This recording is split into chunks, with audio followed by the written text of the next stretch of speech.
عن ابن محریز انہ قال دخلت المسجد ورأيت ابا سعید الخدری فجلست الیہ فسألته عن العزل قال ابو سعید خرجنا مع رسول اللہ صلی اللہ علیہ وسلم فی غزوۃ بنی المستدرک فأصبنا سبی من سبی العرب فاشتهينا النساء واشتدت علينا العصبة وأحببنا العزل فأردنا أن نازل وقلنا نازلوا ورسول الله بين أظهرنا قبل أن نصله فسألناه عن ذلك فقال ما عليكم ألا تفعلوا ما من نسمة كائنة إلى يوم القيامة إلا وهي كائنة۔ یہ روایت بخاری سے لی گئی ہے، رقم ہے 3848۔ اس کا ترجمہ ہے کہ ابن محریز نے بیان کیا کہ میں مسجد میں داخل ہوا تو میں نے دیکھا کہ ابو سعید خدری رضی اللہ عنہ موجود ہیں۔ اس سے آپ سمجھ سکتے ہیں کہ یہ چیزیں کس طرح ہمارے ہاں روایت ہوئی ہیں۔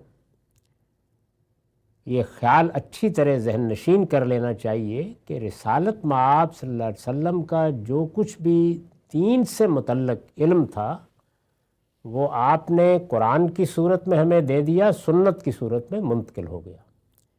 یہاں باتیں ہیں، گفتگویں ہیں، آپ کے احوال ہیں، سوانح ہیں، کوئی ضرورت پڑتی ہے تو صحابہ کرام دنیا میں رہے، لوگ ان کے پاس چلے جاتے ہیں۔ ایسا بھی ہوتا ہے کہ وہ اپنے شوق سے کوئی بات بیان کر دیں، اور بارہا یہ کہ لوگ چلے جاتے ہیں، کوئی بات پوچھتے ہیں، انہیں کوئی واقعہ یاد آ جاتا ہے، وہ بیان کر دیتے ہیں۔ ان واقعات کے بیان میں ہمیشہ یہ ملحوظ رکھنا چاہیے کہ جس طرح قرآن کو جب آپ پڑھیں تو کسی جگہ آیت نکال کے نہیں بلکہ اس کے سیاق سباق کانٹیکسٹ میں دیکھیں کہ وہاں کیا بات ہو رہی ہے۔ اسی طرح روایت میں یہ دیکھیں کہ قرآن کیا کہتا ہے، دین کے مسلمات کیا ہیں، اللہ تعالیٰ نے دین سے متعلق کیا باتیں کہی ہیں، ان کے بارے میں بنیادی مقدمات کیا ہیں۔ یہ تو لوگوں کے بیانات ہیں، یہ پوری بات نہیں بیان کریں گے، اور نہ ہر موقع پر پوری بات کی جاتی ہے۔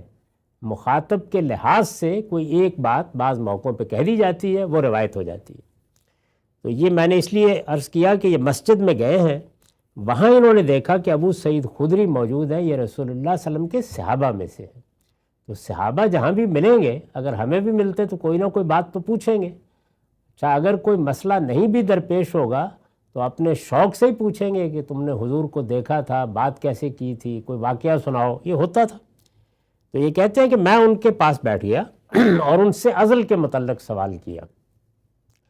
یعنی اگر بیویوں سے ملاقات ہو تو آدمی ایسا طریقہ اختیار کرے کہ بچے کی پیدائش نہ ہو۔ اس کا پرانا طریقہ عزل تھا، اس کو عربی زبان میں یہ کہتے ہیں۔ میں ان کے پاس بیٹھ گیا اور ان سے عزل کے متعلق سوال کیا۔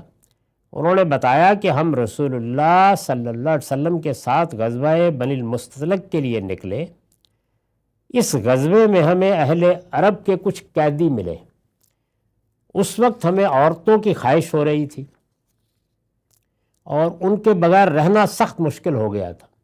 یعنی عرب کی سرزمین، موسم بھی اسی طرح کے تھے، باہر نکلے ہوئے ہیں، کئی مہینے سے بیویوں سے ملاقات نہیں ہوئی، تو عام طور پر چونکہ عربوں میں لونڈیاں موجود تھیں، وہ لونڈیاں گھروں میں بھی تھیں، آپ خرید کے بھی لا سکتے تھے اس زمانے کے لحاظ سے، اور وہی لونڈیاں، وہی غلام جنگوں میں بھی اپنے آقاؤں کے ساتھ آئے ہوتے تھے، پکڑے جاتے تھے وہاں پہ، تو ان کی وہ حیثیت تبدیل نہیں ہو سکتی تھی جب تک کہ ان کو رہا کر کے ان کے لیے آزادی کا اہتمام نہ کیا جائے۔ تو یہ کہتے ہیں کہ یہ صورتحال تھی۔ تو اس طرح کی صورتحال میں جب لونڈیاں دی جاتی اور ان کے ساتھ کوئی مقاربت کرتے تو عزل کر لیتے تھے۔ وہ بیان کرتے ہیں کہ اس طرح کی صورتحال میں ہم عزل کو پسند کرتے تھے، چنانچہ اب بھی یہی ارادہ ہوا کہ عزل کر لیں گے، لیکن پھر خیال ہوا کہ رسول اللہ صلی اللہ علیہ وسلم ہمارے درمیان موجود ہیں تو آپ سے پوچھے بغیر عزل کر لیں۔ آگے ایک روایت آئے گی جس میں معلوم ہو جائے گا کہ کیوں عزل کی ضرورت پڑتی تھی ان کو، یعنی ہمارے والے مسائل تو تھے نہیں، آپ 10-20 بچے بھی پیدا کر دیں تو کیا ہے، ادھر ادھر پھرتے چلتے پل جائیں گے۔ آج جو ضرورتیں ہیں وہ ضرورتیں نہیں ہیں اس وقت سرے سے، ان کو کیوں ضرورت پیش آ گئی لونڈیوں کے معاملے میں۔ تو وہ اگلی روایت سے واضح ہوگا۔ یہ کہتے ہیں کہ یہی ارادہ ہوا، لیکن پھر خیال ہوا کہ یہ سب ہم کرتے رہے ہیں، پہلے ہمارا طریقہ یہی رہا ہے، یعنی عربوں کے پہلے سے یہ چیز موجود تھی، تو اب حضور موجود ہے تو پوچھ ہی لیتے ہیں، معلوم کر لیتے ہیں کہ کوئی غلطی تو نہیں کر رہے۔ اس پر ہم نے آپ سے اس کے بارے میں پوچھا تو آپ نے فرمایا کرو نہ کرو، اس لیے کہ قیامت تک جو جان بھی پیدا ہونے والی ہے وہ ضرور پیدا ہو کر رہے گی۔ یہ رسول اللہ نے جواب دیا۔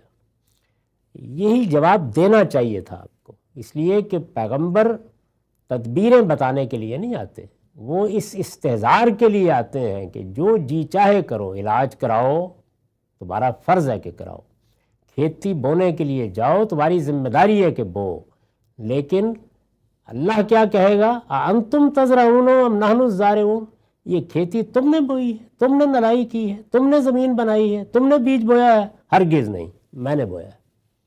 تو یہ بات ہے جو قرآن میں بیان ہوئی ہے، وہی حضور نے یہاں بیان کی کہ تمہارے کرنے نہ کرنے کو تدبیر ضرور کرو جو بھی کرنی ہے، لیکن یہ کبھی خیال نہ کرنا کہ تمہاری تدبیریں فیصلہ کن ہوتی ہیں، فیصلہ کن خدا کا فیصلہ ہوتا ہے، اور وہ تمہاری تدبیر کو اگر باطل کر کے بھی ہونا ہوا تو صادر ہو جائے گا۔ تو اس ایمان اور استحضار کو پیغمبر پیدا کرتے ہیں، وہ سائنس نہیں بیان کر رہے ہوتے۔ تو حضور نے فرمایا کہ نہ کرو، پھر بھی کچھ حرج نہیں، اس لیے کہ قیامت تک جو جان بھی پیدا ہونے والی ہے وہ ضرور پیدا ہو کر رہے گی۔ اس ایمان کے ساتھ ہر تدبیر ہونی چاہیے۔ کسان کھیتی میں جائے تو اسی ایمان کے ساتھ کہ یہ کومپل نہیں نکلے گی اگر خدا نہیں چاہے گا، اور میری تدبیر میں 1000 خامیاں بھی ہوں گی تو یہ نکلے گی اگر وہ چاہے گا۔ تو پیغمبر یہ ایمان پیدا کرنے کے لیے آتے ہیں، خدا سے یہ تعلق پیدا کرنے کے لیے آتے ہیں، وہ آپ کو تدبیریں اور گر بتانے اور نسخے بتانے کے لیے نہیں آتے۔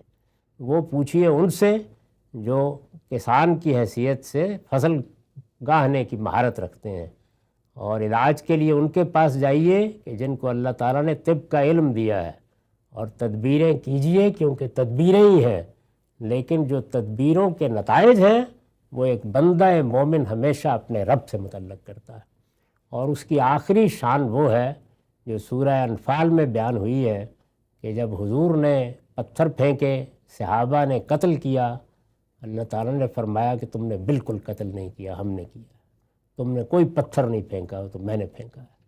تو اصل میں اللہ کی تدبیریں کیا ہوتی ہیں، وہ کیا ہوتا ہے جس سے نتائج نکلتے ہیں، یہ بات ہے جو پیغمبر ذہن نشین کرتے ہیں، ان کی بات کو ان کے محل میں رکھ کے سمجھنا ضروری ہے۔ اس پر میں نے 2 نوٹ بھی لکھے ہیں، وہ سن لیجئے۔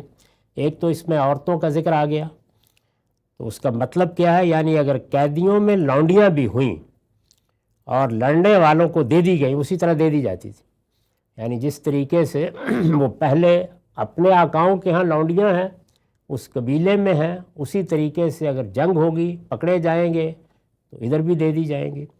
کسی آزاد کو پکڑ کر غلام بنانا، اس کی اسلام میں کبھی کوئی گنجائش نہیں تھی، کبھی اس کو گوارا نہیں کیا گیا، اور نہ قیدیوں کے بارے میں یہ بات اللہ تعالیٰ کے حکم کے بعد کبھی ہوئی، جس طرح کہ سورہ محمد میں بتا دیا گیا تھا کہ قیدیوں کے بارے میں اب قانون یہ ہے کہ جب وہ پکڑے جائیں گے تو یا فدیہ لے کر رہا کر دیے جائیں گے یا احسان کے طور پر چھوڑ دیے جائیں گے۔ تاہم جو پہلے سے غلام ہیں، پہلے سے لونڈیاں ہیں، ان کی حیثیت تبدیل نہیں ہوتی تھی، یعنی اگر قیدیوں میں لونڈیاں بھی ہوئیں اور لڑنے والوں کو دے دی گئیں تو ان سے عزل کر لیں گے۔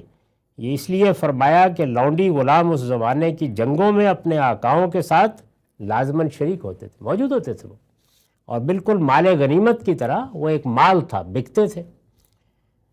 دوسری بات جو آخر میں فرمائی، جس کی میں نے وضاحت کی ہے، اس کا نوٹ بھی سن لیجئے۔ مطلب یہ ہے کہ تمہاری یہ تدبیر، یعنی حضور کی اس بات کا مطلب کیا ہے، یہ عزل جائز ہے یا ناجائز ہے، اس کو بیان کرنے کے لیے جملہ بولا ہی نہیں گیا۔ مطلب یہ ہے کہ تمہاری یہ تدبیر خدا کے کسی فیصلے کو روک نہیں سکتی۔ اس کی حکمت کا تقاضا اگر یہ ہوا کہ بچے کو دنیا میں آنا ہے تو وہ آ کر رہے گا۔ تدبیر اور تقدیر کے تمام معاملات میں خدا کے پیغمبر کی یہی نصیحت ہے جو ہمیشہ پیش نظر رہنی چاہیے۔ اسی سے فکر و خیال اور علم و عمل میں وہ توازن پیدا ہوتا ہے جو اسلام میں مطلوب ہے۔ اگر آپ نے تدبیر کو کرنا چھوڑ دیا تو آپ نے اللہ کے حکم کی خلاف ورزی کی، اور اگر آپ نے تدبیر پر بھروسہ کر لیا تو آپ نے شرک کا ارتکاب کیا۔ یہ ہے وہ جگہ جہاں سے ایک بندہ مومن اس دنیا کو اور تدبیر اور تقدیر کے فیصلوں کو دیکھتا ہے۔ وآخر دعوانا الحمدللہ۔